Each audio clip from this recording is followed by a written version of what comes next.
morning, everyone. This is Kathy Mason from MasonWorks Marketing here on Conscious Business Zone with my new friend, Robert Cornett. Hi, Robert. Hello. Hi.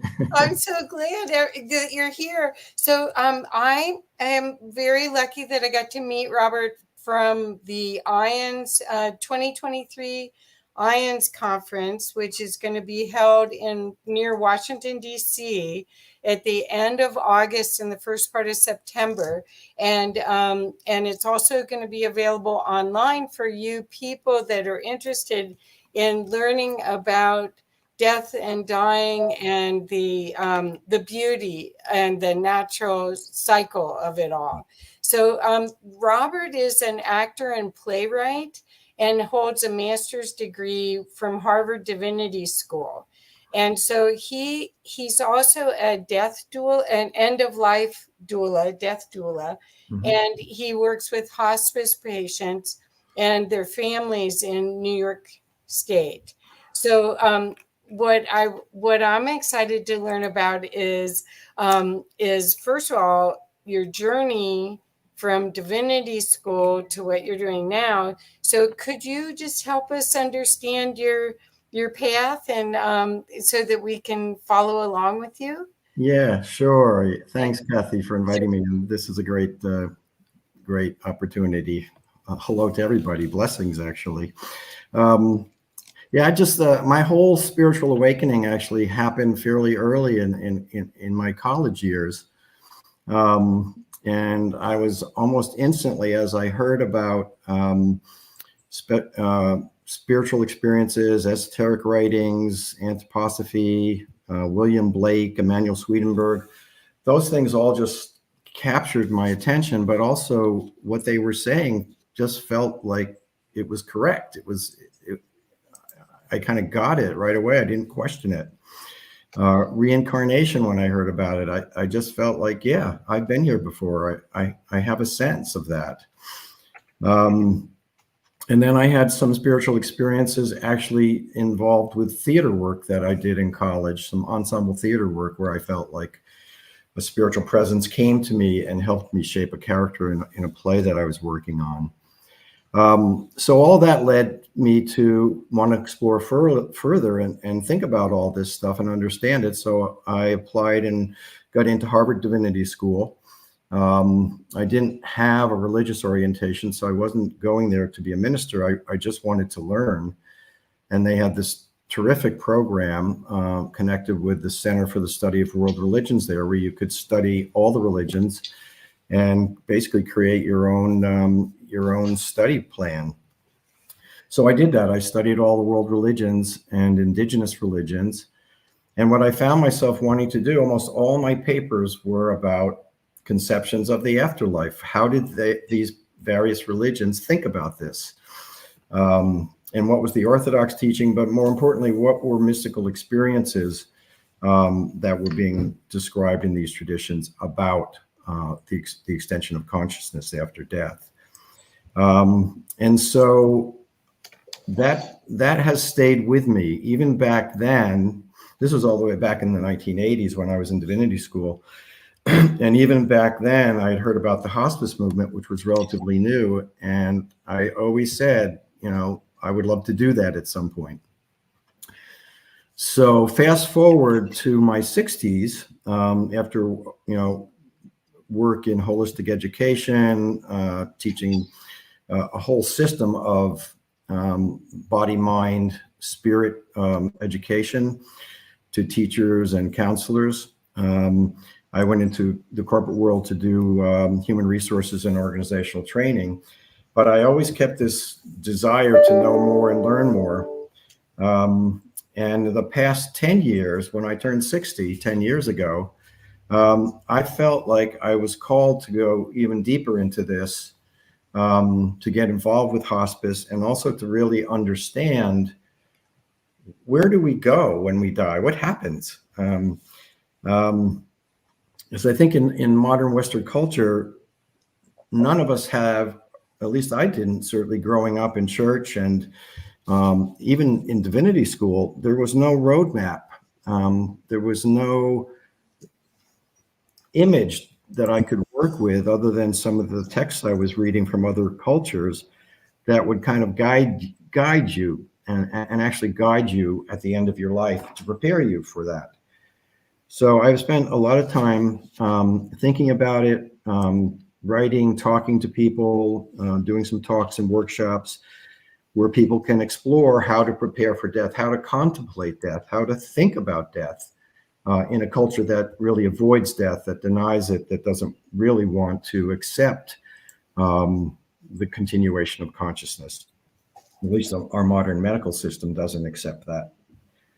So one of the things I realized in all of this was there has been a concerted effort from spirits on the other side of the veil to communicate to us here in incarnation about the other side, to let us know that it's there and that we have access to it in this life, in the physical world. And they've been doing this for in a concerted effort. I feel like it was a plan and they had steps that they were taking. And if you go back 200 years to the 1800s, especially in Western civilization, and especially in the US and Europe, you saw the emergence of things like the Transcendentalist movement with Emerson and Thoreau and the Alcotts.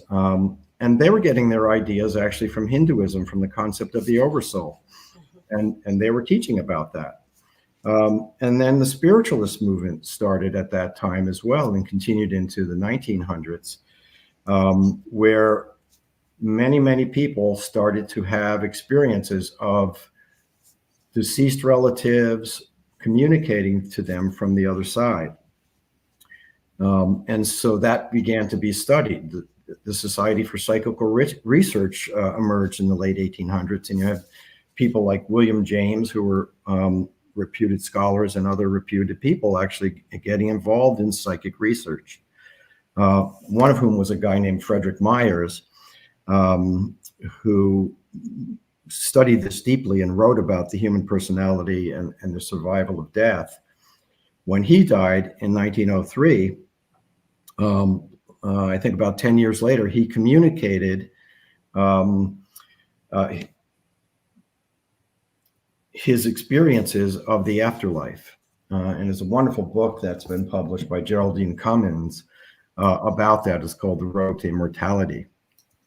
And he explained everything that he was experiencing and outlined it and talked about the different levels that he was going through after death. And then back in that time, also in the 1800s, there were all these utopian communities that all had a spiritual motivation, and they were trying to bring out a new way of living, a more cooperative, communal way of living. The Shakers, the United Community, the Mormons were part of this, Christian Science, the New Thought movement. It was just the late 1800s and early 20th century were just filled with this desire to understand and know. The spiritual movement at its height in the early 1900s had over 8 million people involved in it, just in the US and the UK. Wow. Well, and showing you how hungry people were in the industrial age to feel like something was happening. And World War II created a lot of interest World War I created a lot of interest because all these young men were dying, and these horrific deaths, and people wanted to know where they were.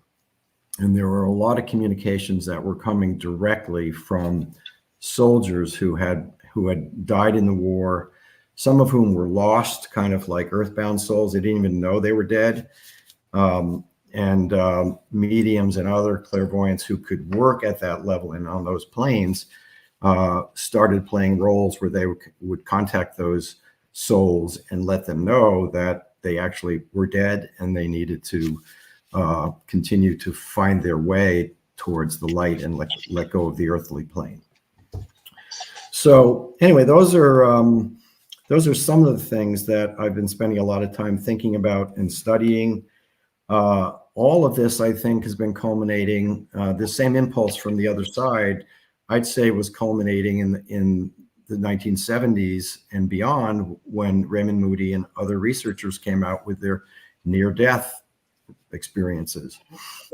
and documenting those and studying those. And for 50 years now, we have thousands and thousands of stories, anecdotal and also veridical experiences that really indicate that people are out of their bodies. They have a medical crisis, they're out of their bodies, they see what's going on, they hear what's going on, and then they actually enter another dimension and have experiences, which my understanding of it is it's a glimpse. I think Raymond Moody called one of his books a glimpse of heaven. So they're just touching into like the beginning of the post-mortem realm and having a sense of it, having an experience of that. But people who actually die and communicate through mediums and automatic writing and other sources, telepathic communications, they've gone further because they've died, and they've actually go into, there's the concept in the Bible of the being taken to the third heaven. Some people talk about 7 heavens. Other people talk about 10 spheres or different dimensions of expanded consciousness, each one more and more expanded consciousness, and traveling in the afterlife to other planets. So there is a large universe out there that is waiting for us when we move on. So that's, Kathy, that's a little bit about my background spiritually and why this is so interesting and exciting to me. And I do think science is on the verge, thanks to people like IANDS and all the researchers, but also other people independently doing this work, where the fact of the soul is going to be scientifically proven, and certainly within 100 years, it will be accepted. And our whole culture and society will then, it will transform just because of that. Right. Well, in your studies, did you find that there was a indigenous concept that you felt portrayed the truth better than what we've used through religion or through philosophy? Was there any I guess myth or teachings that guided you? Yeah, there definitely was a concept of the afterlife. People who've studied native religions, and some of the translations I think are probably not correct, because these are modern or whatever, even Christian, anthropologists researching all of this, and they're trying to put it in a language they can understand. These experiences you can't almost put in English in language, because they're too profound. But there's the concept of the happy hunting ground. There's the sense, which I think we really need to learn from indigenous cultures throughout the world, a sense of the ancestors actually being alive, being connected to us at all times, looking over us, being available, particularly the wise ones who have crossed over to provide wisdom to us and help guide our lives. And Native American culture, African culture, Chinese and indigenous culture, there's ancestor worship, and we kind of make fun of that now because we're all so smart and that's so superstitious, but it's not. It's something that exists, and we need to celebrate it and open ourselves up to it, because there's much to learn from that. Right. So I'm just wondering, it feels like we're going full circle. It feels like we're in the Dark Ages coming back to the Renaissance. Yeah. And quite honestly, it feels like that the pre-Egyptians were much more spiritually and technologically advanced than we give anyone credit for. We have this superiority complex about the Western world or the modern world, like, oh wow, we've got it all figured out, when they probably knew how to work with the systems of the unseen in such a profound way that hopefully we will rediscover as we go into this Renaissance. Would you agree with that? Yeah, totally. I think, things evolve. So, but it's very important to take with you the truths and the wisdom that have gone before you.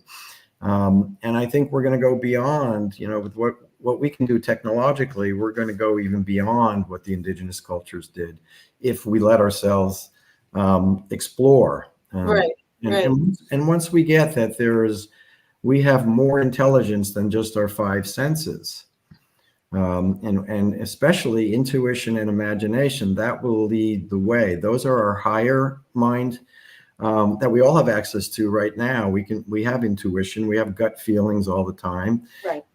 We have imaginations. And these are the things when I was involved with education that we tried to teach, because I never got that. I never got that in school. That my imagination was something I could develop. Certainly I participated in things that let me, artistic things, but there's a discipline to intuition work and imagination work where it really moves you to an expanded state of awareness. And things move out from there. I think when education starts to, and we're seeing mindfulness in the schools and that kind of thing, college courses on mindfulness, that's all great. That's the beginning, I think, of that opening. Right.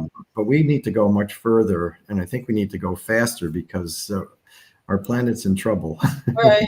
Well, I think what happens too is that the opportunity to have these kind of discussions where they're not just academic, where you really get to the heart of it, and the knowledge that practice, as spiritual practice of meditation or mindfulness or prayer, however you connect, is the path to solving all of these esoteric problems that we have. Problem solving, we don't have problem solving skills that are taught in schools. And so by going to our imagination or going to higher knowing, where the expanded view of all of this, the way the game is really being played, which hopefully quantum physics will give a different perspective of it, so it'll be more accepted as well. But there's been people, the highly sensitive people, that all along have been like canaries in the coal mine. Right. You walk in a room and you can feel it, and you actually can feel where the darkness is, and if it's attached to someone or not. I mean, that's what we're coming to now, is that I believe this whole period is a time of waking everyone up to being sensitive like that. Yeah, definitely. And I think that's some of the messages that come from wiser people on the other side are basically saying what you're saying, Kathy, is that humanity is beginning to develop new abilities. Mm-hmm. Some of them were old abilities that we had before, but we've lost them, and now the time has come for us to develop those higher mind abilities that will let us, as you say, experience. And education has to be experiential. I think there's a place for book knowledge, but there has to be more experiential education that people. I mean, how can people believe this if they can't experience it? Right. So I do feel like that's the next step, is more and more people will be having experiences because they're meditating, because they're being taught guided visualization and other techniques that open them to. I mean, that's what opened me up. I had guided visualization experiences that I didn't even know were happening to me, and I had this real sense of a spirit being my teacher and my guide. Right. Oh, that's so perfect. So I agree. I think that our creation, our capability to be creative beings and co-create with consciousness at a very high level is accessed through meditation, in my experience. And then you can get to the present moment, because all the rest of this is this huge distraction from that. And I think more and more people are getting there. There's a gentleman named Bill Phillips who's got the World Tai Chi Day that's now Tai Chi and Qigong. He's been doing it, I think, 20 years. And he's got a initiative that he's created to get Tai Chi and Qigong into schools, so that kids could actually learn. I mean, they'll know when they're in sports and they're in the flow, but what if they could intend that and enact that? And that's wonderful. Yeah. No, that's great. That's great. Yeah. Maybe we could talk about a couple of the slides that that I have, just to give people a taste of some of this may be new to people, and some may already know this who are watching. But one of my teachers, and this slide comes from his work. His name is David Spangler. You may know him, Kathy. He was one of the people in the New Age movement back in the 70s and 80s, and he's still around. I'm still learning from him. He was very involved with Findhorn community, one of the leaders there for a number of years. And he has a number of what he calls inner colleagues. I mean, from childhood, he had the experience of inner colleagues taking him on journeys and showing him other dimensions of reality outside of the earth, or connected to the earth, really, but not physical reality. And one of the things, and he's not the only one teaching this. I think it's a whole new sense that's coming about in spiritual education, is the sense that the earth is a conscious, intelligent being itself. And the word Gaia has come about through a scientist named Lovelock who talked about the Gaia principle. And David has picked up on that term as well. And there's other old terms going back to ancient times where the soul of the planet was called the Logos, which is a Greek word for, the mind of the planet. But anyway, whatever you call it, the earth is a being, and it's been around for, millions and millions of years. And what David has found out is that a long, long time ago, before any history was ever documented, humanity made a contract. The soul of humanity itself made a contract with the earth that it would come into physical form, incarnate form, and it had a choice to do that. It didn't have to, but it chose to do that to help the soul of the planet in its own evolutionary purpose.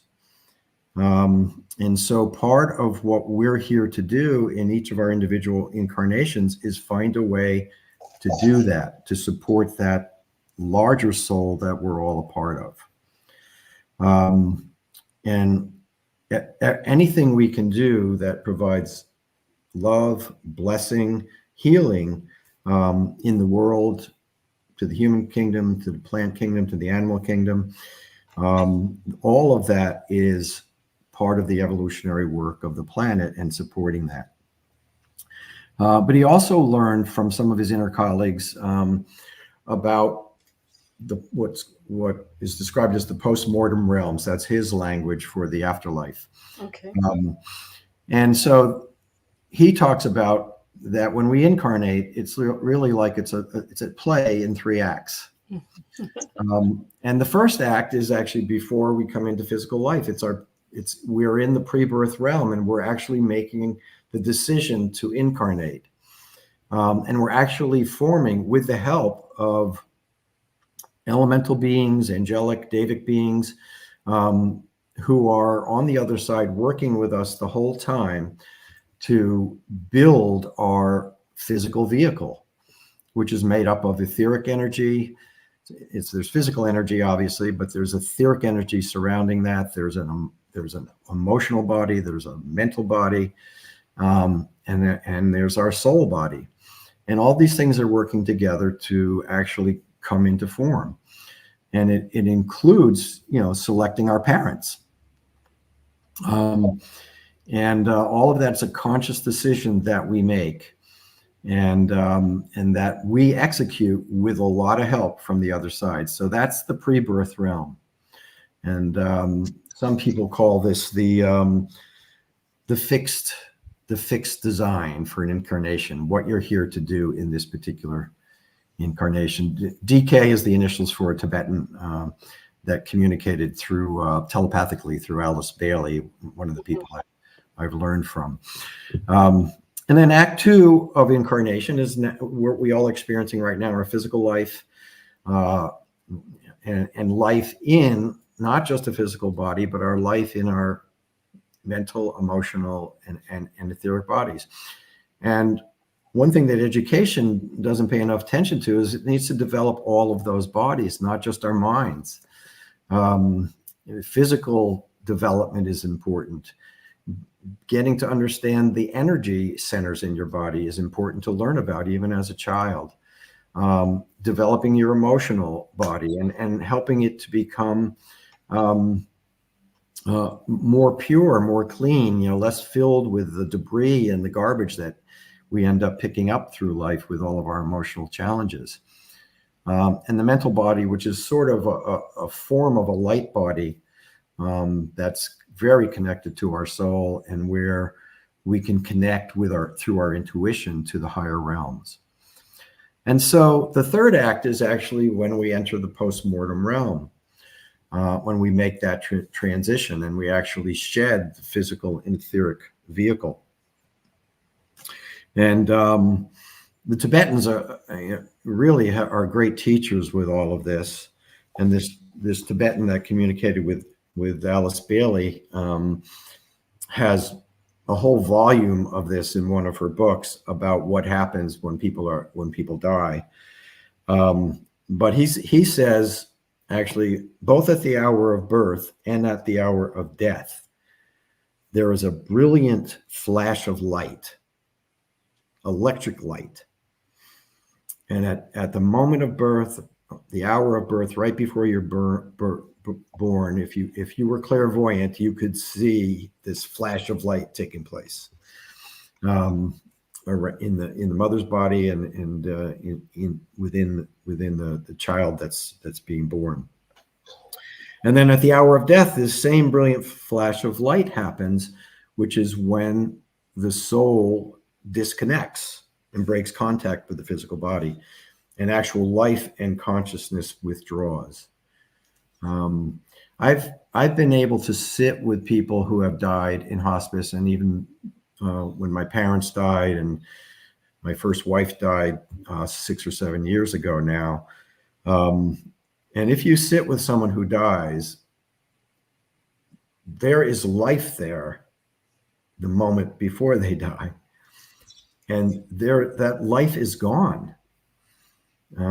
It's a shell. The body is a shell at that point. And just seeing that, I think, and not being afraid to see that, is an important discipline. It's an important process to take into yourself, because you begin to actually feel like, there was something really there.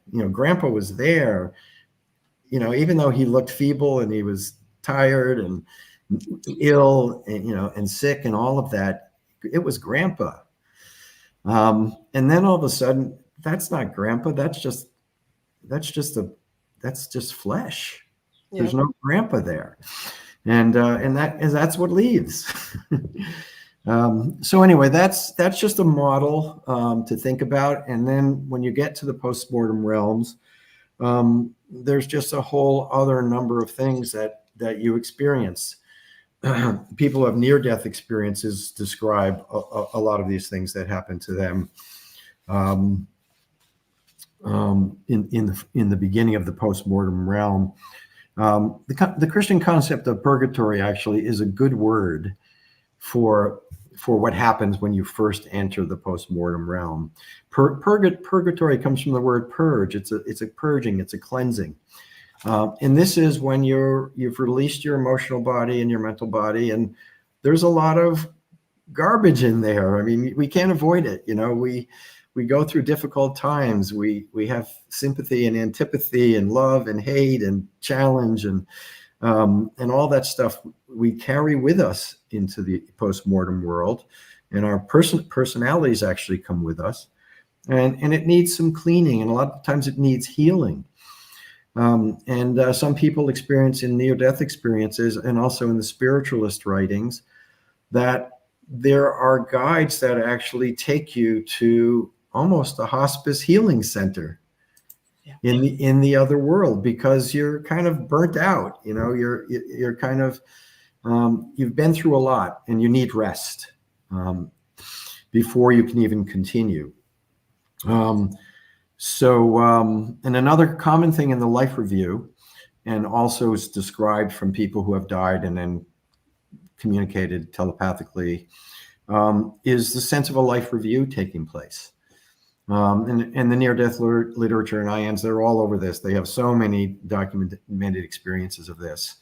But this is a chance for you to really get a sense of what the whole incarnation was about. Did you come in and meet your fixed design that you came in with? Did you achieve some of the goals that your soul had for itself? And most importantly, the major question that always gets asked in a life review: how did you increase or expand your ability to love? And it really becomes almost all about your relationships. It doesn't become about, you know, how much money you earned, or how successful you were in your career, or how much knowledge you had, how much expertise you were, you know, maybe an expert in your field. It's about relationships. How did you handle that? How did you treat people? And in some life reviews, people actually feel what the people in their lives felt from their words and behavior and actions. So it's not like you're just watching a movie. You're actually feeling what that person felt. And it's almost like one person described it, that the ripples of selfishness, egotism, whatever I was experiencing at that time, anger with someone, those ripples, they ripple through not just the person that received them, but the people that they contact. And it affects them, and it ripples through the whole social network. At the same time as kindness and love and caring for people, it ripples. It ripples right through all of the relationships that you touch, and then the people that they touch. And you actually, during the life review, can often just experience that and see that. And often what they say is that, you know, there is a sense of judgment, but there's no one judging you. It's just your soul almost looking back objectively, stepping back and seeing what happened, and almost in a matter of fact way, and saying, I could have done this better, or I did do this well, and look at the positive effect it created. So these are some of the things that happen in that post-mortem realm. One of the really interesting books, Helen Greaves wrote a book, Testimony of Light, about a friend of hers, Frances Banks, who died and went to the post-mortem realms, and described once she was a former nun who left the church and then became just an educator. But she was greeted by some of the nuns who had passed away, and they were actually taking care of her. And then what she found is that there were all these tasks and all these things you could do in the post-mortem realms. There's halls of learning, there's places of service, there's travel through different realms where you could experience different things. Music is experienced in a lot of near-death experiences where you actually feel like you're hearing the music of the spheres. and that music permeates the afterlife. Music comes from, you might see a garden or flowers, but they're singing to you. And people can pick up things that they were often, it's a period during this initial time in the postmortem realm where if there are things you wanted to do that you never felt you had time or the ability to do, that you can work on. So there's people doing artwork there, there's people writing, there's people composing music, playing music. All of these things are available for the soul to continue to do until it decides it's learned enough temporarily, and then the next place for it to go beyond just the initial postmortem realm is actually the realm of the soul, to be in the realm of the soul itself, which is pure light and pure love and pure energy. And there's continued learning there at that level as well. It's just a different frequency, of a different vibratory rate. It's very heartening to know that this might be even a possibility for us. Okay. Should I go to the next slide? Yeah. Beautiful. Yeah, so one of the things I've been working on as part of my hospice work, but also just in the spiritual work that I do with some spiritual groups that I do some talks with, is how to get people to think about and get comfortable contemplating death, actually make it a spiritual practice, a meditative practice. You don't have to spend all day doing this. It's not your only spiritual practice, but it could be one of them. And one is the simplest thing to do is to just look outside, look at nature. I'm looking out the window right now, and outside my window is a forest that is filled with cycles of life, death, and rebirth constantly. And just looking at nature and how that is, that's how the earth operates. It operates through things coming into form. And then think about a flower, how it comes into form, and then it's finished with what it can do with that particular form, and it shrivels up and dies, and it lets go of seeds, and those seeds sow the next life, the next birth. So the cycles of nature, I think, are great teachers. There is a whole spiritual practice of life review, actually. It can be done actually, what they call it the daily evening review, where you actually take time before you go to sleep, before you're going to when you go to sleep, you go to the astral plane, and that's the beginning of the post-mortem realms, it turns out, actually. But before you actually go to sleep and enter the astral realm, look back on your day, and look objectively, not judgmentally, not kicking yourself or abusing yourself in the process, but just simply, how did my day go? Did I take care of people? Did I tell someone I loved them? Was I helpful? Was I contributing some positive energy to the world? Did I do any blessing? Was I able to bless in any way the life around me? And just acknowledge that, and take that with you into your sleep, and take that with you into your next day. And another version of that is to do a life review on your birthday annually, or every 10 years, or do all of these things.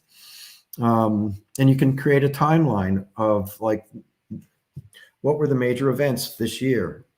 What were the major events decade by decade? So I've looked at the past, 6 decades of my life, and kind of seeing, well, the first 10 years were really all about my formation and developing my body. And my dad was really into sports, and I wouldn't have been that kind of probably coordinated of a person if I wasn't constantly playing sports with him and with other kids. And also, my parents, as many issues and problems that they have, as all families have, they did provide me with a stable environment in which to grow up. And I feel very privileged and lucky for that. And that set the stage for me to be able to do my next decade and the next one, and to go to college and have an awakening during that decade of my life. And then to have a career and actually to feel like I had a calling. And what did I do with my calling? How did I treat people at work? How did I create, and my job in human resources was, how can I create a work environment that makes everyone feel important and cared about, and that they're developing their potential. They're growing and learning every day. So these kinds of things you can look back on. And when you do that, when you come to the other side and you actually have your actual life review, you've already done a lot of the work.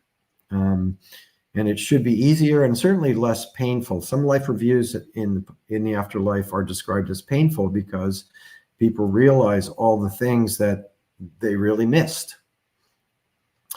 So that's another practice to think about. Another practice, which I deal with actually with all my patients because they're actually living this. What if you only had 6 months to live? Even if you're 20 years old or 30 years old, what if you only had a year to live? How would you use that time? And that really gets you this focus to say, oh, wait a minute, what's important to me? And all of a sudden things that are unimportant start to move aside, and it makes room for what are the most important things in your life that you can do to make this a better world. So that's another exercise that people can do. And then I think everyone should also do this, certainly as you get older, is how do you want your final days and hours to go? This is what I do as an end-of-life doula with my hospice patients. And unfortunately, often they have in hospice usually only 6 months to live or less. And that's kind of late in the game to be thinking about this kind of thing, because first of all, you're not in great shape physically and emotionally, and oftentimes when you're terminally ill. And it's very hard to get that mental clarity that you might have had 10 or 20 years ago. So I encourage people to just think a little bit about it and to have a little plan. In hospice work, we come up with what's called a vigil plan for people, which is really essentially, how do you want your last 2 or 3 days to go, when it really is, the nurses and the doctors have come in and they've said, you are actively dying now. And you're in the stage, you might have 2 weeks, you might have a week, and certain physiological things start to happen that start to become clear that there only may be days left. And so I ask people to think about that with their loved ones so we can make note of it. And there's no scrambling around or guessing. People can have exactly what they want. Some of my patients want family around them and kids and a lot of activity and liveliness, and they want people to go on with their lives and not treat them like they're sick and dying. Just be with them. And I had one patient that told me that's what he wanted to do, so we set it up, and the last couple of days was just beautiful. I mean, the college kids came in, these were grandchildren. They came in with their laptops and they're doing their homework, and the little kids are crawling on the floor with their toys, and people are bringing in food to serve to each other, and people are going up and whispering in his ear and petting him on the hair and the head, and just having these loving moments with him, and exactly how he wanted his life to end. But others might want few people there. They might want it to be more sacred. They might want a candle. They might want certain incense or certain music.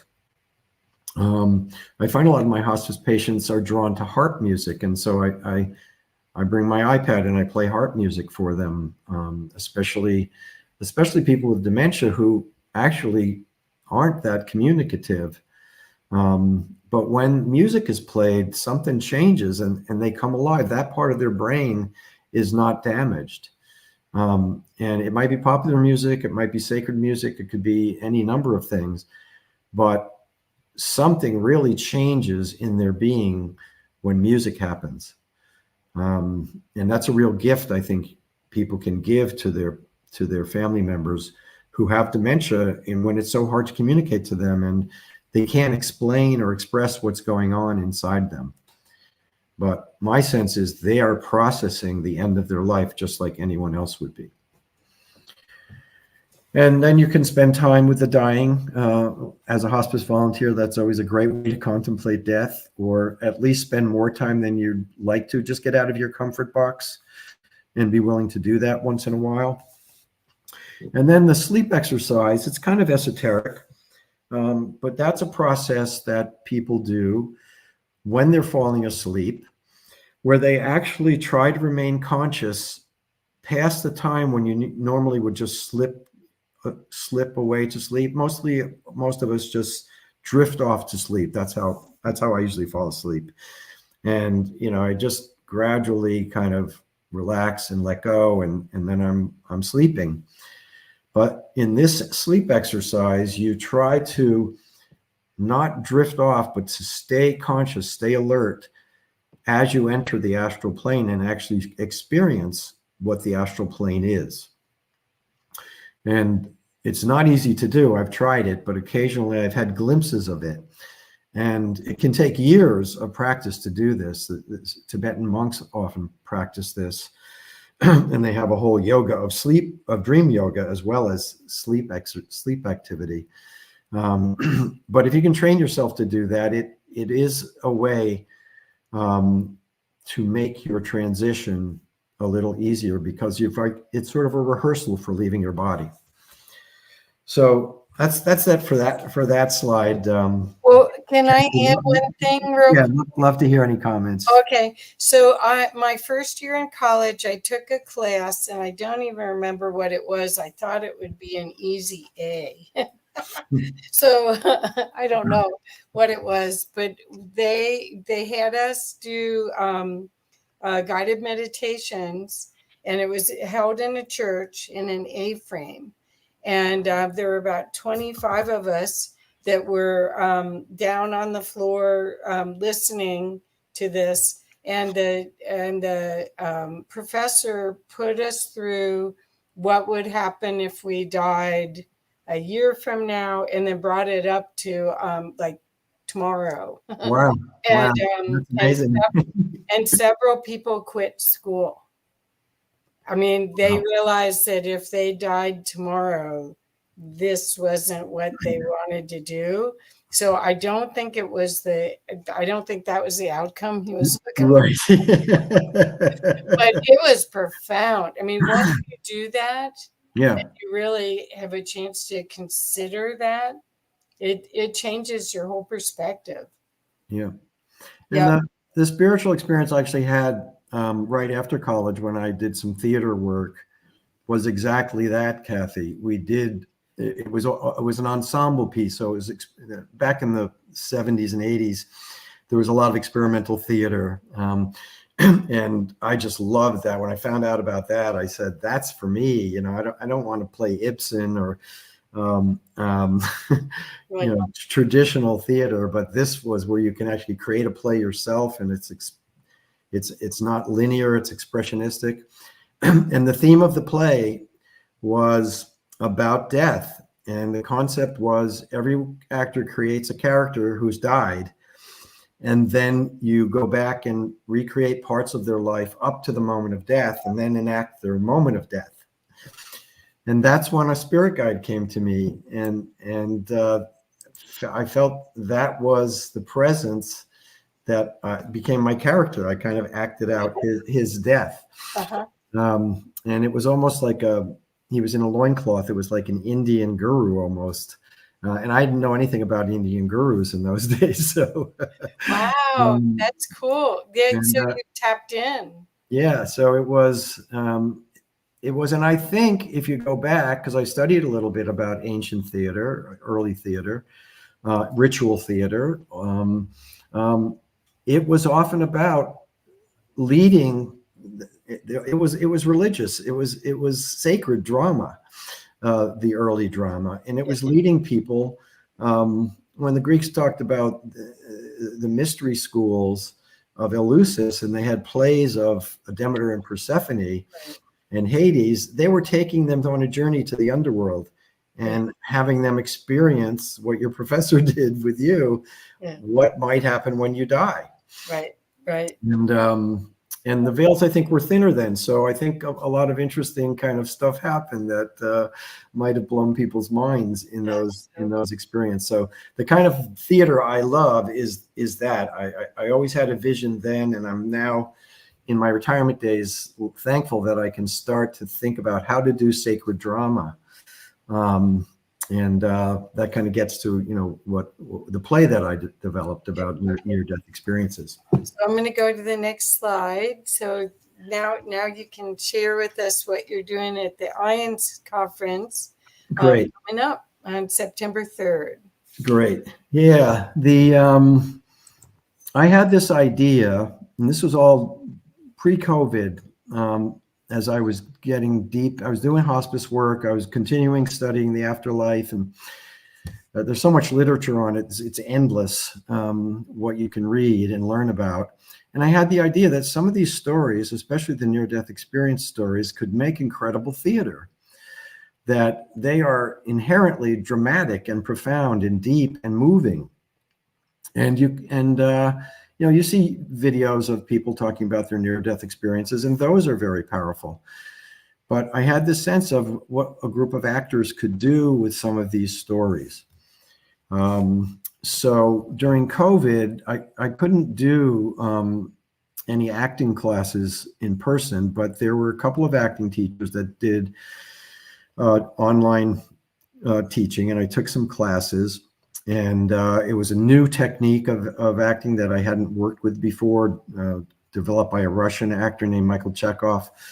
And they have a school called the Michael Chekhov School of Acting. And these two teachers are in their 80s, and they've done professional acting all over the world, Broadway, touring groups. For 50 years, they've been professional theater people and acting teachers and coaches.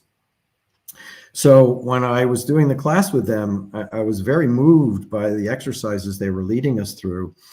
And I was playing around with different ideas I had for scripts, because they always say, we're going to do some exercises, but now have some text ready to read. So I developed some rough text for these plays that I was working with. And I just felt like it was coming alive. So I got together with them and had lunch and said, I have some ideas about doing a play on near-death experiences.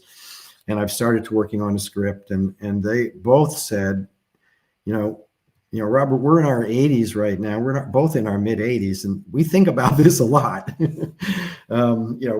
think we're coming to the end at some point. So let us know what you have. And so I really worked hard on the script and brought it to them, and they liked it. And then they pulled together a group of actors, and we did a number of readings of the play in their living room, and got feedback, and I revised it and honed it and got it to the point where they agreed, let's start to rehearse it. And we came up with a play. You can go to the next slide. There's a brief description, Kathy. Okay. So what this was, and this is how I imagined it, and this is how they ended up working as an ensemble with the director of the piece guiding us. It's an ensemble theater piece based on true stories of people who've had NDEs, and they follow. And this idea came from Raymond Moody. He talks about near-death experiences are a travel narrative. They describe journeys out of normal consciousness into another realm of consciousness. And so this play starts with the moment of death, quote unquote, where many of these people, these characters, start with being declared clinically dead or having enough of a medical crisis that they're brought to the edge of death, and it tips them over and they leave their bodies. And so that's the beginning of the play. And then it goes through how they cross the veil between life and death and the experiences they've had, the visions of life in the post-mortem realms. And then the play concludes with all of the actors coming back together on stage, almost like a support group, and sharing with each other what happened when they came back from their near-death experience. Wow. And that's if you read the literature, it's not easy for a lot of people. It's not like, oh, I have this profound experience and I'm all set for life. It's, first of all, one character in the play was in a plane crash, and so they were burned on 70% of their body. It took them a year and a half to just be able to function. Right.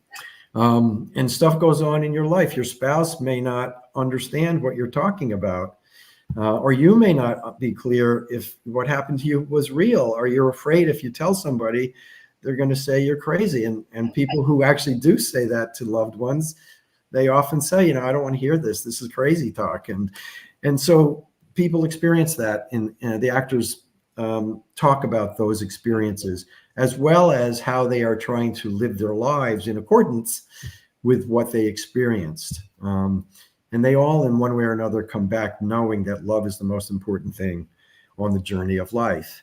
And that gets really explained to them in a visceral way that they can't deny. And so that's the gist of the play. Wonderful. And it just comes from all the soul work that I've been doing, I think, for my whole life. I had a calling to work on this play, to develop it. And somehow, about synchronicity, Kathy, I'm sure it happens to you and others in this field. The stars lined up, and Ted Pugh is the director of the piece. And he's just an amazing guy. He's just sweet and charming. And he's been doing this for 50 years. He started actually acting in World War II in the Army. He got drafted and didn't particularly want to fight. And he had this talent, and someone picked up on that, and they put him right in the group that was, before the USO happened. They had theater groups performing for the troops. And so Ted's he's been on Broadway, and he's just got amazing stories of his whole acting career. And he actually said that one of the actors that he knew very well, who was an atheist, came up to him one day and just whispered, kind of like the sparkle in his eye, and he said to him, I know that life continues. And he said, what are you talking about? You're an atheist. And he said, no, life continues. I had a near-death experience. And he went on to describe a heart attack in which he left his body. So for Ted, it's a very real thing in his life that he can be helping to dramatically show. Oh, that's cool. What's going on with this. That's cool. So and one thing, this is thanks for putting this up. Joseph Campbell, who many people have heard of, or maybe even read his book, The Hero with a Thousand Faces, was just a brilliant, you call him a mythologist. He studied all of the world mythologies and went around the world studying them, and wrote extensively on all the mythological stories that came about. And he ended up coming up with a concept of what he calls a monomyth. It's a myth that happens in all cultures that he labeled the hero's journey. And in simple forms, it's three parts. There's a departure that takes place. It can involve a sense of being called to an adventure. It can also involve, no way, I'm not going. And it can also involve a mentor that is going to take you on a journey. This is what happens in Dante's Divine Comedy, where he has his mentor comes and takes him on a journey through the purgatory and hell and paradise. But there's some version of this where there's leaving the ordinary world. And in near-death experiences, you leave ordinary consciousness and go to some portion of an unordinary, extraordinary world, which happens to be the post-mortem world. And then you have experiences during that journey. And that's the phase of the hero's journey that's called initiation. It can involve tests. It definitely involves going through a threshold and feeling like you've gone to another place. There can be death, birth ordeals. There could be finding a reward. Sometimes it's called an elixir of medicine, of wisdom. And you have these profound experiences which take place in near-death experiences as well. And then there's a return. And all near-death experiences involve a return in some kind. There's either a willing return where they say, yeah, I need to go back. They need me. I have not finished with the work I have to do. Or more of an involuntary return where in one of the characters, the play, the uncle shows up in the afterlife and, welcomes the character, and, he meets his uncle and his grandfather, and all these relatives surround him with love. And then they let him know, you can't go any further, that you have to stop here and go back. And so that's when his uncle says, just jump. And he said, it's like jumping into a swimming pool. And then he pushes him and he's back in his body on the operating table. And that's the end of his near-death experience. So that's a little flavor of the play, Kathy. I don't know if we're running out of time. We are running out of time. I'm sorry to say, because I love what you're doing. And these are the participants that all get to these are the ensembles. I'll just name them quickly. Vincent Rapolo. I'm in the cast. I play a musician. Desana Smith plays a woman who had multiple near-death experiences as a child. Lori Portocarrero was a gifted storyteller and actress. Eddie Allen, who's a TV actor and stage actor. He's been on Law and Order and all the TV shows. Ted is the next male there. He's the director, Ted Pugh. And then we have two musicians who play lyre music. Sarah and Christina are accomplished lyre musicians. And I always felt this needed music to help tie the pieces of the story together. So they came in, essentially improvised with us, and they provide music in between each of the stories and at the beginning and the end of the piece. So it really creates a tone and a mood of really entering another world. And it's beautiful music. Wow. So this is going to be amazing. And a live performance. I've been to 6 IANDS. I've never seen a live performance like this. So and it's not a workshop, it's a real live performance. So it's a performance. Wow. And then we're going to take a pause after and then talk a little bit about it. And I'll share some of the things that I just shared here today, as well as the actors talking about what it was like to do this play. Wow. So thank you so much. This has been so informative, and you've really helped us understand and hopefully not be as afraid of death as we have been. And I'd love to have another conversation with you about the soul and personality. Sure. And introduce you to some people that it would be fascinating to have the conversation with. Because of their perspective as well. So, but thank you all. If you want to get in touch with Robert, the best way, I think, is his LinkedIn profile. Is that correct? Sure. Yep. Right. So, and put it in the comments, and I'll make sure it's up everywhere where you can see. So, Noelle's saying, wow, hope the play is recorded. I'm sure it will be. They're trying to work on that now. We hope so. We'll find out. That would be nice. Yeah. Good. Well, we try. Kathy, thanks so much for inviting me. It's great that you're doing this work for the conference. Yes, thank you. Well, I'm fascinated with it, and honestly, what you'll see when you go to the conference, when you go in person, it creates a field of that remembering of who and what you really are, and that love is just addictive. It's just when you get back to that, that's all you want to be around. So I haven't missed, once I was exposed to it, I haven't missed one. So even online. So anyway, well, thank you, Robert, and I look forward to thank you. Thank you. Thank you. Take care. Goodbye, everyone. Bye. Bye. Thank you, everyone. Please share.